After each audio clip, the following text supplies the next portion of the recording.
Yashoda hospital চিকিৎসার সাথে সাথেও সামাজিক কাজে তারা নিযুক্ত আছেন। আজকে আমতলী থানার বিপরীত দিকে বিবেকানন্দ অ্যাডভেঞ্চার ক্যাম্পে ফ্লোরামে এক স্বাস্থ্য শিবিরের আয়োজন করেন। পাশাপাশি আমতলীতে একটি ক্লিনিকের উদ্বোধন করেন রামকৃষ্ণ মঠ ও মিশনের মহারাজ শুভকারানন্দ মহারাজজি।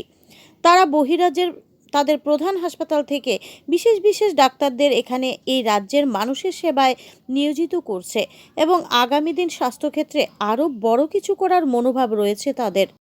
শ্রদ্ধেয় স্বামী অমৃতানন্দ গিরি মহারাজ, স্বামী শিবানন্দ সরস্বতী মহারাজ, এখানে সমাজসেবী, যাকে আপনারা ডাক নামেই চেনেন, মান্তু বলেই চেনেন সবাই, ও ভালো নাম বললে বোধ কেউ চিনতে পারবে না।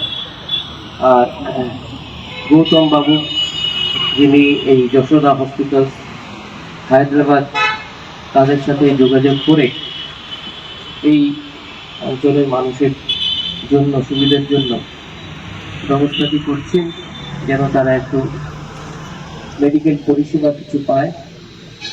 যে প্রাঙ্গণে এই অনুষ্ঠানটি হচ্ছে সেই ক্লাবের সভাপতি এবং সেক্রেটারি এবং অন্যান্যরা, আর যশোদা হসপিটালের সাথে যুক্ত যারা এসেছেন তাদের সকলকে এবং উপস্থিত আপনাদের সশ্রদ্ধেয় নমস্কার।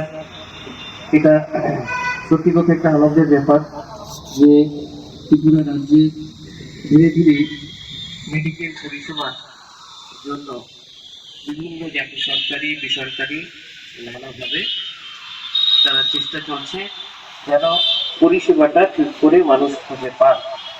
কারণ ভৌগোলিক কারণেই যেদিকেই হোক না কেন এখানে ফ্লাইট ছাড়া যাতায়াতের একটু অসুবিধা রয়েছে। কারণ ট্রেনে যাতায়াত করতে, ট্রেনে যদি মেইনল্যান্ডের সাথে যেতে অনেকক্ষণ লেগে যায়। তো ভৌগোলিক কারণেই এই একটা প্রান্তে হওয়াতে অন্যান্য ভারতবর্ষের অন্য প্রান্ত থেকে ডাক্তারবাবুরা খুব সহজে এখানে আসার খুব সুবিধে হয় না, আর একটু ব্যয় সাপেক্ষ থাকে। কিন্তু এই যশোদা হসপিটাল হায়দ্রাবাদ থেকে তারা ডাক্তাররা আসছেন এবং আসবেন, এটা সত্যি আনন্দের খবর যে এই অঞ্চলেও মানুষের একটি বিশেষ সুবিধা হবে। আর গৌতম বাবুর সাথে পরিচয় জাস্ট 2-1 দিন আগে তিনি যখন গিয়েছিলেন রামকৃষ্ণ মিশনে আজকের এই অনুষ্ঠানের জন্য আমাকে আমন্ত্রণ জানাতে, তারপরে জানলাম যে উনি মানুষের জন্য নানাভাবে তারা যেন চিকিৎসাটা পায়, যা বিশেষ করে যারা একটু আর্থিকভাবে সচ্ছল নয় তাদের জন্য তিনি অনেক রকম ভাবে চেষ্টা করেন। আমাকে বেশ কয়েকজন দুজন বললেন গৌতম বাবু, এটি সত্য খুব আনন্দের কথা। আর এই জন্যই একটা সৌভ বিক্রম, যে কোনো জিনিস একটু ছোটভাবেই শুরু হয়।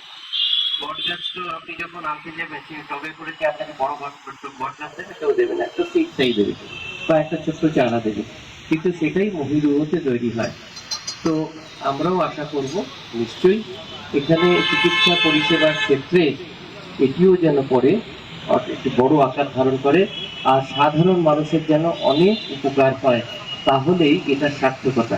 এটাও ঠিক, কোনো জিনিসকে সাস্টেন করতে গেলে তো তার একটা প্রাতিষ্ঠানিক বা ব্যবসায়িক দিকটাও থাকে, কিন্তু সেটা এমন যেন না হয় যেন সাধারণের ধরা ছোঁয়ার বাইরে যেন না হয়।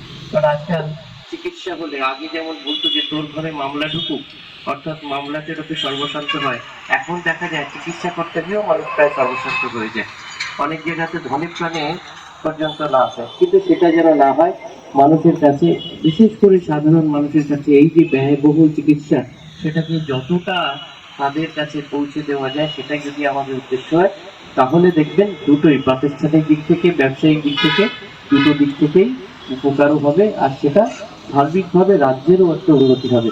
Bureau report, voice 24.in।